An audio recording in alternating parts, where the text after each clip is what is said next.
जय हिंद, वंदे मातरम। दोस्तों, मैं आपका दोस्त विकास सिंह आप लोगों के बीच लेकर प्रस्तुत हूँ कंप्यूटर का एक और लेक्चर। मैं इसमें डिस्कस करूँगा टाइप ऑफ कंप्यूटर की। दोस्तों, लास्ट लेक्चर में मैंने लिमिटेशन ऑफ कंप्यूटर डिस्कस किया था। यह मेरा पांचवा लेक्चर है कंप्यूटर से रिलेटेड। तो चलिए स्टार्ट करते हैं। Types of computer. कार्यप्रणाली के आधार पर बेस्ड ऑन मैकेनिज्म का कार्यप्रणाली के आधार पर कंप्यूटर को तीन भागों में बांटा गया है: एनालॉग, डिजिटल और हाइब्रिड।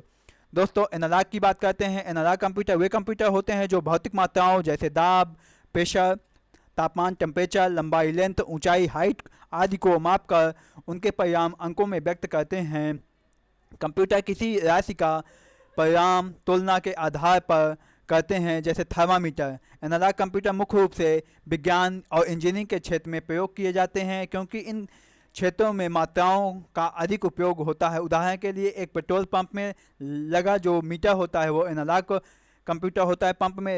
पंप से निकाले गए पेट्रोल की मात्रा को मापता है और लीटर में दिखाता है। उसके मूल्य को की गणना भी स्क्रीन पर दिखाता है। वह एनालॉग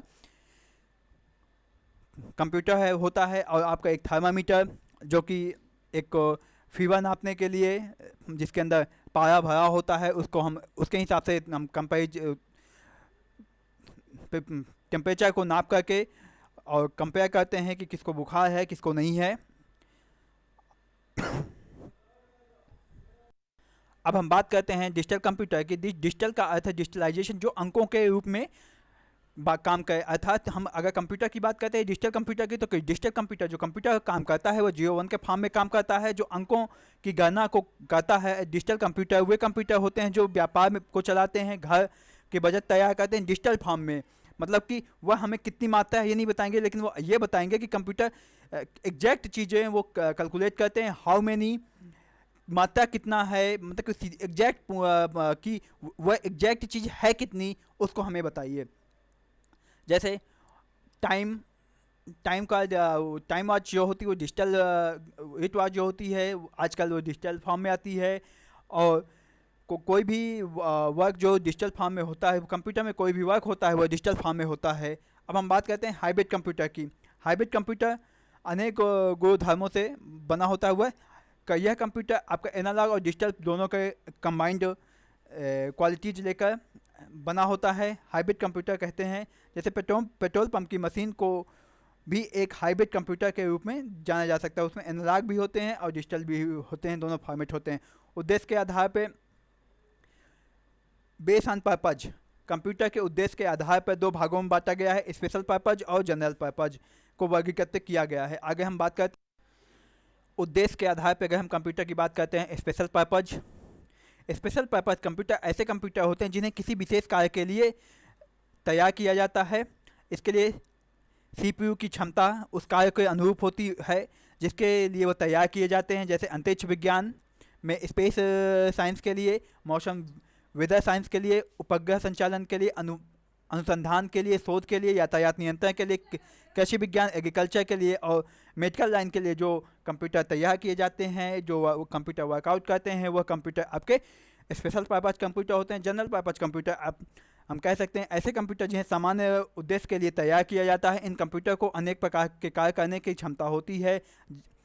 इसमें उपस्थित सीपीयू की क्षमता की कीमत कम होती है।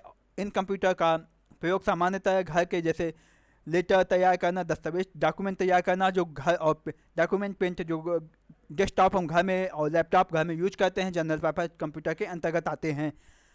अब हम बात करते हैं साइज के आधार पे computer. Based on size, computer को आकार के आधार पे या साइज के आधार पे निम्न श्रेणियों में बांटा गया है। सुपर कंप्यूटर, ये कंप्यूटर गति वाले, सुपर गति वाले मतलब सबसे अधिक गति वाले क्षमता वाले कंप्यूटर होते हैं। इनमें एक नहीं कई सीपीयू होते हैं जो कि आपस में कंबाइंड रूप से जुड़े होते हैं। वह एक से अधिक व्यक्ति एक साथ वर्कआउट कर सकते हैं। ये कंप्यूटर सबसे महंगे और आकार में बड़े होते हैं। मिनी कंप्यूटर माइक्रो कंप्यूटर से कुछ गति अधिक होती है। मेमोरी वाले अधिक गति और अधिक मेमोरी वाले कंप्यूटर होते हैं, लेकिन ये सुपर कंप्यूटर से काफ़ी हल्के होते हैं। इसमें एक से अधिक सीपीयू हो सकते हैं। ये माइक्रो कंप्यूटर से महंगे होते हैं और मिनी कंप्यूटर का उपयोग यातायात व यात्रियों के लिए आरक्षा प्रणाली व आरक्षा प्रणाली संचालन और बैंकों में बैंकिंग कार्यों के लिए किया जाता है। Main frame computer mini computer से कुछ अधिक गति व क्षमता वाले होते हैं। कंप्यूटर मेन फ्रेम कंप्यूटर कहलाते हैं, जैसे जिनकी क्षमता आपके मिनी कंप्यूटर से अधिक होती है। ये कंप्यूटर आकार में बहुत बड़े होते हैं। इनमें अत्यधिक मात्रा में डेटा पर तीव्रता से प्रोसेस करने की क्षमता होती है, इसलिए इसका उपयोग बड़ी कंपनियों में, बैंकों, रेलवे आरक्षणों, रेलवे रिजर्वेशन में सरकारी विभाग के द्वारा उपयोग में लाया जाता है। आगे बात करते हैं माइक्रो कंप्यूटर। इस कंप्यूटर को माइक्रो कंप्यूटर दो कार्यों से कहा जाता है। पहला, इस कंप्यूटर में माइक्रो प्रोसेसर का प्रयोग किया जाता है, माइक्रो प्रोसेसर का प्रयोग किया जाता है। दूसरा यह कंप्यूटर दूसरे कंप्यूटर की अपेक्षा आकार में छोटा होता है और माइक्रो कंप्यूटर का आकार इतना छोटा होता है कि इसको एक स्टडी टेबल के में या ब्रीफ केस में रखा जा सकता है। सीधी बात है, यह अन्य कंप्यूटर से, जैसे मिनी कंप्यूटर हुआ या फिर आपका मेन फ्रेम कंप्यूटर हुआ, सुपर कंप्यूटर, उससे काफ़ी छोटा होता है और इसको एक सूट केस या ब्रीफ केस में आसानी से रखा जा सकता है, जिसको हम यहाँ से एक स्थान से दूसरे स्थान तक आसानी से ले जा सकते हैं।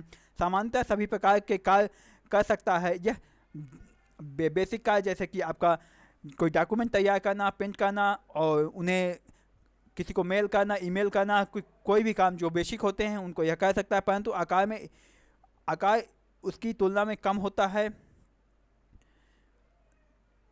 कंप्यूटर सामान्यतः एक ही व्यक्ति कार्य करता है। इसमें सबसे बड़ी विशेषता होती है, एक ही व्यक्ति इसमें कार्य कर सकता है। जैसे हम एग्जांपल के रूप में कह सकते हैं कि लैपटॉप या फिर अन्य कंप्यूटर जो होते हैं, इसके उपयोग कर। डेस्कटॉप की बात करें, डेस्कटॉप कंप्यूटर ऐसा कंप्यूटर जिसे हम डेस्क के साथ सेट करते हैं, डेस्कटॉप में टेबल में रखते हैं। उसमें CPU, मॉनिटर, कीबोर्ड, माउस ये सब होते हैं, अलग से होते हैं।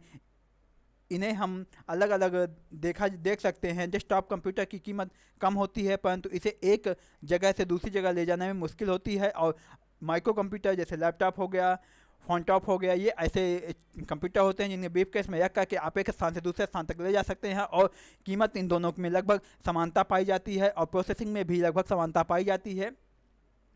अब हम बात करते हैं आपके लेक्चर की। सरल शब्दों में हम कह सकते हैं एनालॉग कंप्यूटर वे कंप्यूटर होते हैं जो भौतिक मात्राओं जैसे दाब, ताप, लंबाई, ऊंचाई आदि को मापते हैं। डिजिटल कंप्यूटर वे होते हैं जो अंकों की गणना करते हैं। हाइब्रिड कंप्यूटर दोनों का कॉम्बिनेशन होता है एनालॉग डिजिटल का, दोनों को मिलकर स्पेशल पर्पस कंप्यूटर जिन्हें किसी विशेष कार्य के लिए तैयार किया जाता है और वह एक डेडिकेटेड होते हैं एक वर्क के लिए। डेस्कटॉप कंप्यूटर ऐसे कंप्यूटर जिन्हें डेस्क में सेट करके, जिन्हें CPU, मॉनिटर, कीबोर्ड आदि लगे हो, माउस लगे होते हैं, उन्हें हम डेस्कटॉप कंप्यूटर कहते हैं। और माइक्रो कंप्यूटर जैसे आपका वो लैपटॉप, फोनटॉप हो गया, ये आपके माइक्रो कंप्यूटर के अंतर्गत आते हैं, जिन्हें हम एक पोर्टेबल होते हैं, एक जगह से दूसरी जगह आसानी से ले जा सकते हैं ब्रीफकेस में रख करके।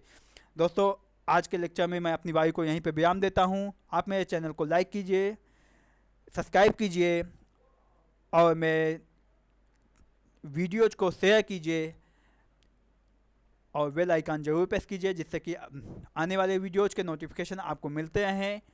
मैं आपके उज्जवल भविष्य की कामना करता हूं। आप अच्छे होंगे, इस चीज़ की भी कामना करता हूं। तब तक के मैं अपने नेक्स्ट वीडियो के लिए फिर मिलता हूं। तब तक के लिए धन्यवाद। जय हिंद, वंदे मातरम।